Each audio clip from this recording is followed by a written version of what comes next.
exercise 6.4 12th sum பார்க்க போறோம். Find the value of k if the following equation represents a pair of straight lines.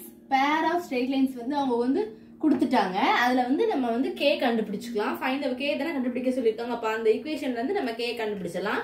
Further, find whether these lines are parallel or intersecting அப்படினு கொடுத்திருக்காங்க. அந்த line வந்து parallel அல்லது intersectingங்கறத கண்டுபிடிக்க சொல்லிருக்காங்க. First கொடுத்திருக்கிற ஈக்குவேஷன்ல வந்து a b h g f எல்லாம் கண்டுபிடிச்சிட்டு அதில இருந்து நீங்க k கண்டுபிடிச்சிட்டு அதுக்கு அப்புறம் அது வந்து என்ன parallel ஆ intersectingங்கறத நீங்க கண்டுபிடிக்கணும். இதுதான் நம்ம क्वेश्चनல கொடுத்திருக்கத வச்சு நம்ம அண்டர்ஸ்டாண்ட் பண்ணிக்கணும். நீங்க ரொம்ப ஈஸி தான். क्वेश्चन பெருசா இருக்கு ஐயோ இப்படி டஃபா இருக்குமா அப்படிலாம் எதுவும் நினைக்காதீங்க. ரொம்ப சிம்பிள். k யோட வேல்யூவை கண்டுபிடிச்சிட்டு அது parallel ஆ intersectingங்கறத நீங்க கண்டுபிடிக்க போறீங்க. இவ்வளவுதான் இந்த சம். இப்போ நம்ம சால்வ் பண்ணலாம்.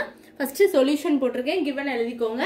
12x² + 7xy - 12y² - x 7y plus k = 0. இப்போ k யோடத கண்டுபிடிக்கலாமா? அதுக்கு அப்புறம் அது parallel ஆ intersectingங்கறத பாப்போம். a ஓட வேல்யூ வந்து 12, b ஓட வேல்யூ வந்து -12, 2h = 7, h ஓட வேல்யூ என்னது 7/2, 2g வந்து -1, g ஓட வேல்யூ -1/2, 2f = 7, f ஓட வேல்யூ 7/2, c வந்து k. இப்போ pair of straight line கண்டுபிடிக்கலாமா? abc plus 2fgh -af² -bg² -ch² = 0. இப்போ அப்படியே நம்ம क्वेश्चनல கொடுத்திருக்க ஸ்டேட்மென்ட் வச்சு நம்ம எழுதி இருக்கத வச்சு அப்படியே இத சப்ஸ்டிட்யூட் பண்ண போறோம்.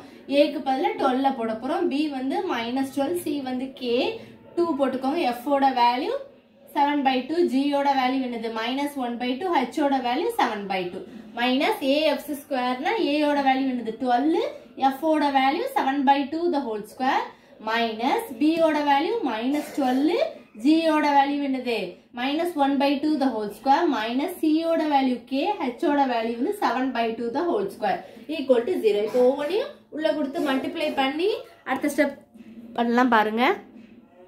இப்போ அதை அப்படியே சப்ஸ்டிட்யூட் பண்ணி உள்ள கொடுத்து மல்டிப்ளை பண்றோம். 144k k × 49/4 -49/4 வரும். அடுத்து அங்க வந்து என்னது 12 × 59/4 plus 12 into 1/4 = 0.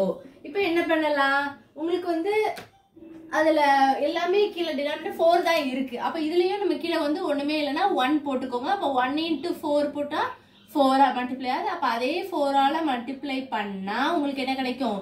-576k. அப்ப இந்த 4 கீழ வந்துச்சு. அப்ப மேல 49k வரும். அது மாதிரி -49 12 49 பெருக்குனீங்கன்னா 588 பிளஸ் இங்க வந்து 12 into 1 வந்து 12 கீழ வந்து 4 ஆயிடுச்சா? இப்போ இந்த 4 வந்து அந்த பக்கம் போனா டிவிஷன் அந்த பக்கம் மல்டிப்ளிகேஷன் ஆயிரும். 0 into 4 வந்து 0 ஆயிரும். மேல உள்ளத நீங்க சால்வ் பண்ணீங்கன்னா என்ன வரும்? 625k. ஏன்னா இது ரெண்டையும் நீங்க ஆட் பண்ணிரலாமா? ஏன்னா ரெண்டு சைடும் சேமா இருந்தா நம்ம ஆட் தான் பண்ணனும். அப்ப ஆட் பண்ணீங்கன்னா 625k மைனஸ் இத சால்வ் பண்ணீங்கன்னா என்ன வரும்? 625 = 0. இப்போ -625 அந்த பக்கம் போனா +625. இப்போ k யோட வேல்யூ வந்து என்ன வரும்? இது வந்து மல்டிப்ளிகேஷன் இருக்கு. இந்த பக்கம் போனா டிவிஷன். அப்ப டிவைட் பண்ணீங்கன்னா உங்களுக்கு ஆன்சர் என்ன வரும்?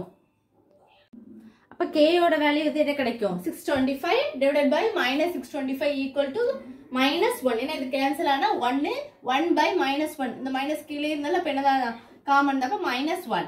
இப்போ equation எழுதிக்கலாமா? 12x² + 7xy - 12y² - x + 7y k இருக்க இடத்துல k யோட வேல்யூ என்னது? -1 = 0. இப்போ பெர்பெண்டிகுலரா கண்டுபிடிக்கலாமா? கண்டிஷன் பண்ணுது. the condition for perpendicular lines என்னது? a + b = 0. a யோட வேல்யூ 12 plus b யோட வேல்யூ -12 = 0. அப்ப 12 plus into minus என்னது? -12 = 0. அப்ப 12 - 12 என்னது? 0 = 0. அப்ப ரெண்டுமே ஈக்குவல் ஆயிடுச்சு. அப்ப இது வந்து என்னது? பெர்பெண்டிகுலர் தான். பெர்பெண்டிகுலரா இருக்கிறது வந்து கண்டிப்பா என்னதான் இருக்காது? parallel வந்து இருக்காது. அப்ப இது வந்து என்னதுதான்? intersecting தான். அப்ப therefore the given lines are intersecting அப்படினு போட்டு முடிச்சுக்கலாம். இவ்வளவுதான் இந்த வீடியோ. எதுவும் டவுட்ஸ் இருந்தா கண்டிப்பா கேளுங்க ஸ்டூடண்ட்ஸ்.